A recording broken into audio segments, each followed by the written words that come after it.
പ്രിയപ്പെട്ട വിദ്യാർത്ഥികളെ, education thoughts and പ്രാക്ടീസസിൻ്റെ മറ്റൊരു ക്ലാസ്സിലേക്ക് എല്ലാവരെയും സ്വാഗതം ചെയ്യുന്നു.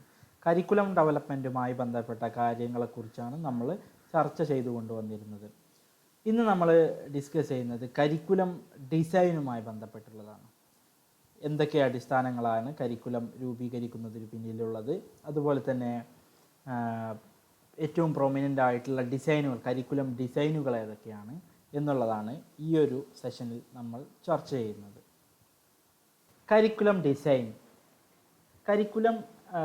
ഡിസൈൻ എന്നുള്ളത് കൊണ്ട് ഉദ്ദേശിക്കുന്നത് പാഠ്യപദ്ധതി രൂപകൽപ്പന എന്നുള്ളത് കൊണ്ട് ഉദ്ദേശിക്കുന്നത് എന്തൊക്കെയാണ് എന്നുള്ളതാണ് നമ്മൾ നോക്കുന്നത്.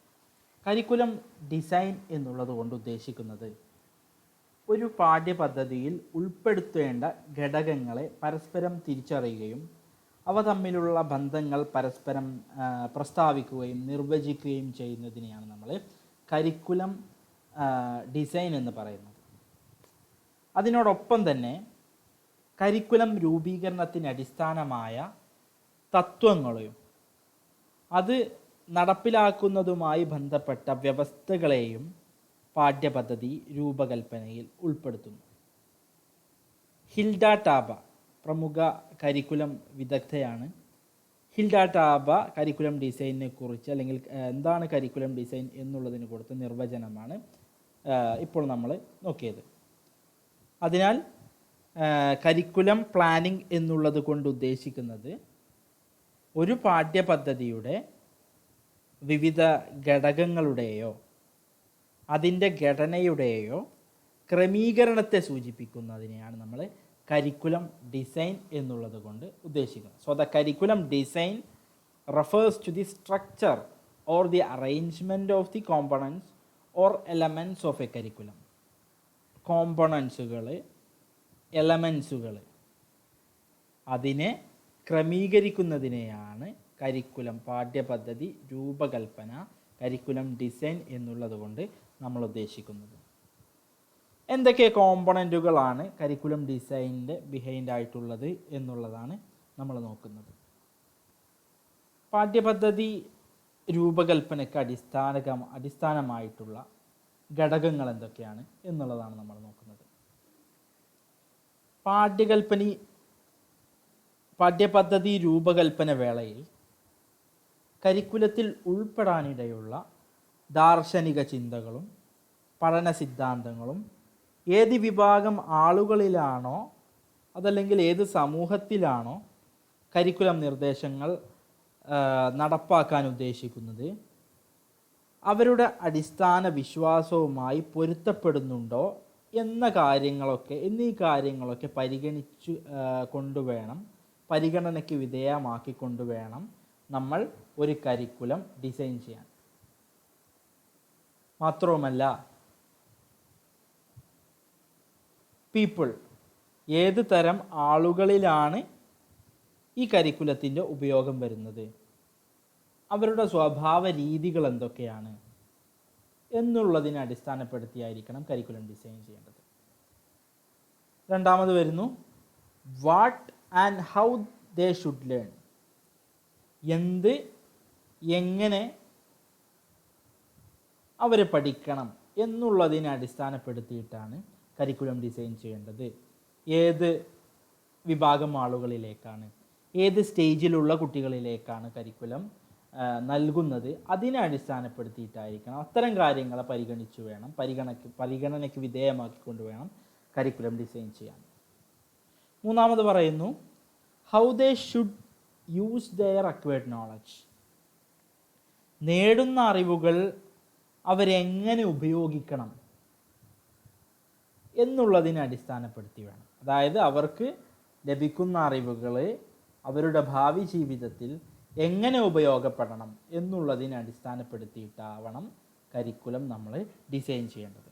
ഇത്തരം കാര്യങ്ങളാണ് പാഠ്യപദ്ധതി രൂപകൽപ്പന വേളയിൽ പരിഗണന വിധേയമാക്കേണ്ടത്. People, what and how they should learn, how they should use their acquired knowledge. Components of design. When designing a curriculum, we should also consider the nature and arrangement of 4 basic parts. ഈ 4 അടിസ്ഥാന ഘടകങ്ങളുടെ നേച്ചറിനെയും അറേഞ്ച്മെൻറ്റിനെയും കൃത്യമായ രീതിയിൽ പരിഗണിച്ച് വേണം ഒരു curriculum നമ്മൾ design ചെയ്യാൻ. ഒന്നാമത്തേത് objectives. What should be done, എന്തൊക്കെയാണ് ആ ഒരു വിദ്യാഭ്യാസ പ്രക്രിയ കൊണ്ട് നമ്മൾ ലക്ഷ്യം വെക്കുന്നത്, അതിനെ അടിസ്ഥാനപ്പെടുത്തി വേണം കരിക്കുലം ഡിസൈൻ ചെയ്യാൻ. മറ്റൊന്നുള്ളത് content. What subject matter should be included, എന്ത് സബ്ജക്റ്റ് മാറ്ററാണ് ഈ കരിക്കുലത്തിൽ ഉൾപ്പെടുത്തേണ്ടത്, അതിനനുസരിച്ച് വേണം കരിക്കുലം ഡിസൈൻ ചെയ്യാൻ. മൂന്നാമത് പറയുന്നു learning experience. What instructional strategies, resources and activities should be employed, എന്തൊക്കെ ഇൻസ്ട്രക്ഷണൽ സ്ട്രാറ്റജീസ്, പഠനബോധന മാർഗങ്ങൾ ഉപയോഗിക്കാം. അതുപോലെ തന്നെ റിസോഴ്സസ്, ആക്ടിവിറ്റീസ് ഇതിൽ ഉൾപ്പെടുത്താം. എന്തൊക്കെ ലേണിംഗ് എക്സ്പീരിയൻസ് സ്റ്റേജ് സ്പെസിഫിക് ആയിട്ട് കുട്ടികൾക്ക് കൊടുക്കണം എന്നുള്ളതിനെ അടിസ്ഥാനപ്പെടുത്തി വേണം കരിക്കുലം ഡിസൈൻ ചെയ്യാൻ. മറ്റൊന്നുള്ളത് നാലാമത്തെ ഒരു ബേസിക് ആയിട്ടുള്ള കാര്യം evaluation. What methods, instruments should be used to judge the result of the curriculum. ഈ കരിക്കുലത്തിൻ്റെ റിസൾട്ട്, ഓക്കെ, ഏതൊരു കരിക്കുലം അപ്ലൈ ചെയ്താലും അതിനൊരു ഫൈനൽ പ്രോഡക്റ്റ് ഉണ്ടാവും. ആ കരിക്കുലത്തെ അല്ലെങ്കിൽ അത്തരത്തിലുള്ള ഫൈനൽ പ്രോഡക്റ്റുകളെ നമ്മൾ എങ്ങനെയൊക്കെ ഇവാലുവേറ്റ് ചെയ്യുന്നു എന്നതിനെയും അടിസ്ഥാനപ്പെടുത്തി വേണം കരിക്കുലം ഡിസൈൻ ചെയ്യാൻ. ഈ 4 കാര്യങ്ങളാണ് കരിക്കുലത്തിൻ്റെ കോമ്പണൻസുകൾ എന്ന് പറയുന്നത്: objectives, content, learning experience, evaluation. അടുത്തത് വരുന്നു ടൈപ്സ് ഓഫ് കരിക്കുലം ഡിസൈൻ. വിശാലമായ അർത്ഥത്തിൽ കരിക്കുലം ഡിസൈൻ അല്ലെങ്കിൽ പാഠ്യപദ്ധതി രൂപകൽപ്പനയെ നമുക്ക് 3 തരംതിരിക്കാം. അതിലൊന്നാമത്തേതാണ് traditional or subject centred design, പരമ്പരാഗതമായ അല്ലെങ്കിൽ വിഷയകേന്ദ്രീകൃതമായിട്ടുള്ള ഡിസൈനുകൾ. രണ്ടാമത്തേതാണ് ലേണർ സെൻറ്റേഡ് ഡിസൈൻ, പഠിതാവിനെ കേന്ദ്രീകരിച്ചുള്ള ഡിസൈൻ. മൂന്നാമത്തേതാണ് problem centred or society centred design, പ്രശ്ന കേന്ദ്രീകൃതമായ അല്ലെങ്കിൽ സൊസൈറ്റി സെൻറ്റേഡ്, സമൂഹത്തെ കേന്ദ്രീകരിച്ചുള്ള ഡിസൈൻ. പ്രധാനമായും ഈ 3 ഡിസൈനുകളാണ്. ഈ 3 ഡിസൈനുകളെ അടിസ്ഥാനപ്പെടുത്തിയിട്ടാണ് ഒരു കരിക്കുലം പാഠ്യപദ്ധതി നമ്മൾ രൂപീകരിക്കുന്നത്. അതിലൊന്നാമത്തേതാണ് ട്രഡീഷണൽ ഡിസൈൻ. ട്രഡീഷണൽ ഡിസൈൻ നമ്മൾ നേരത്തെ പറഞ്ഞു സബ്ജക്റ്റ് സെൻറ്റേഡ്, വിഷയ കേന്ദ്രീകൃതമാണ്. The emphasis is on making the learners absorb as much knowledge as possible concerning a particular course or broad field. ഒരു പ്രത്യേക കോഴ്സിനെ കുറിച്ചോ അല്ലെങ്കിൽ വിശാലമായ അർത്ഥത്തിൽ ഒരു പ്രത്യേക മേഖലയെക്കുറിച്ചോ കഴിയുന്നത്ര അറിവുകൾ പഠിതാക്കൾ ആർജിച്ചെടുക്കാൻ കഴിയുന്ന വിധത്തിൽ കരിക്കുലത്തിൽ ഉൾപ്പെടുത്തി അങ്ങനെ ഒരു പാഠ്യപദ്ധതി രൂപം നൽകുന്നതിനെയാണ് ട്രഡീഷണൽ അല്ലെങ്കിൽ സബ്ജക്റ്റ് സെൻറ്റേഡ് എന്ന് വിളിക്കുന്നത്. ഈ ട്രഡീഷണൽ ഡിസൈൻ്റെ ഒരു പ്രത്യേകത എന്ന് പറയുന്നത് are easy to develop and to implement because highly structured ആയിരിക്കും. കൃത്യമായ ഘടനയോട് കൂടിയ ഇത്തരം ഡിസൈനുകൾ നടപ്പിലാക്കുവാനും ആവശ്യാനുസരണം വികസിപ്പിക്കുവാനും സാധ്യമാണ്. എന്നിരുന്നാലും ഇത്തരം ഡിസൈനുകൾ പൊതുവിൽ വിമർശിക്കപ്പെടുന്നുണ്ട്. കാരണം പഠിതാക്കളുടെ വ്യത്യസ്തമായ ആവശ്യങ്ങൾക്കും അവരുടെ താല്പര്യങ്ങൾക്കും കൊടുക്കുന്ന പരിഗണന കുറവാണ് എന്നതാണ് യാഥാർത്ഥ്യം. ലോകത്തിൻ്റെ മിക്ക ഭാഗങ്ങളിലും ഏറ്റവും പ്രചാരമുള്ള കരിക്കുലം രൂപകൽപ്പന രീതിയാണ് ട്രഡീഷണൽ ഡിസൈൻ എന്ന് പറയുന്നത്. നെക്സ്റ്റ് ഉള്ളതാണ് learner centred design. Learner centred design എന്ന് പറയുന്നത് കൊണ്ട് ഉദ്ദേശിക്കുന്നത് may be based on the anticipated needs and interest of the learners. പഠിതാക്കളുടെ പ്രതീക്ഷക്കൊത്തുള്ള അവരുടെ ആവശ്യവും താൽപ്പര്യവും അടിസ്ഥാനമാക്കിയുള്ള രൂപകൽപ്പനയാണ് ലേണർ സെൻറ്റേർഡ് ഡിസൈൻ. കുട്ടികൾ സാധാരണയായി ഏർപ്പെടുന്ന പ്രവർത്തനങ്ങളെ അടിസ്ഥാനപ്പെടുത്തിയാണ് ഇത്തരം രൂപകൽപ്പനകൾ തയ്യാറാക്കുന്നത്. Usually built upon normal activities children engage in, that is playing, story telling, drawing.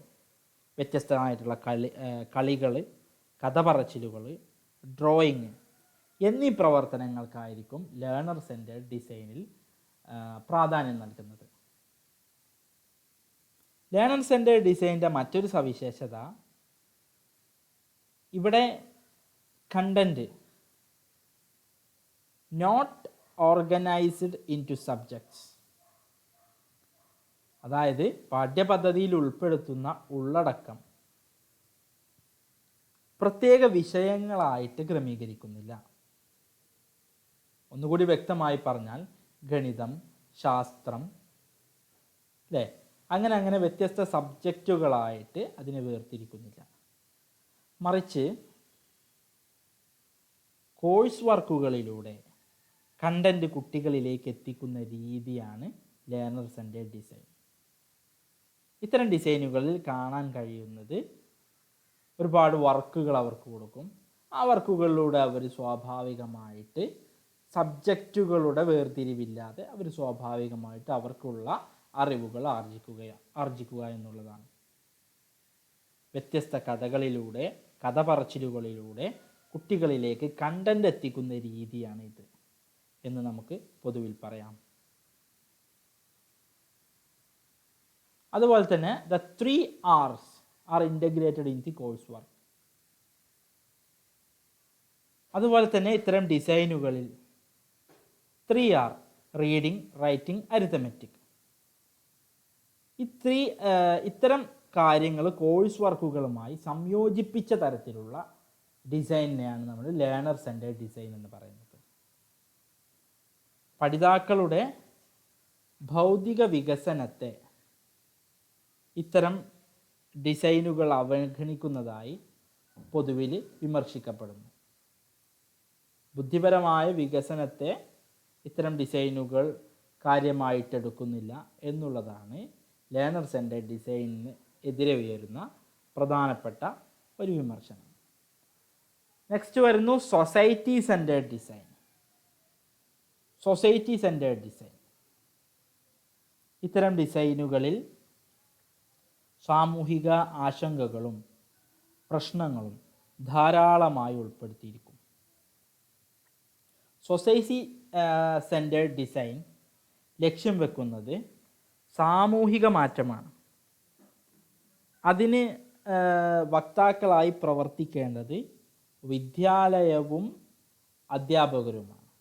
May be aimed at making the school, the teachers and the students agent of social change. സാമൂഹിക മാറ്റമാണ് society centred ഡിസൈനിലൂടെ മുന്നോട്ട് വെക്കുന്നതിന്. അതിന് വക്താക്കളായി പ്രവർത്തിക്കേണ്ടത് വിദ്യാലയവും അധ്യാപകരും വിദ്യാർത്ഥികളുമാണ്.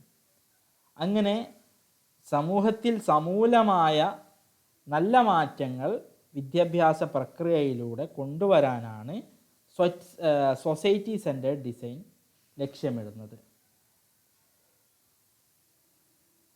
ഇത്രയൊക്കെയാണ് കരിക്കുലത്തിൻ്റെ ഡിസൈനുമായി ബന്ധപ്പെട്ട് പറയാനുള്ളത്. പ്രധാനമായും 3 ഡിസൈനുകളാണുള്ളത്: traditional or subject centred design, learner centred design, problem centred design.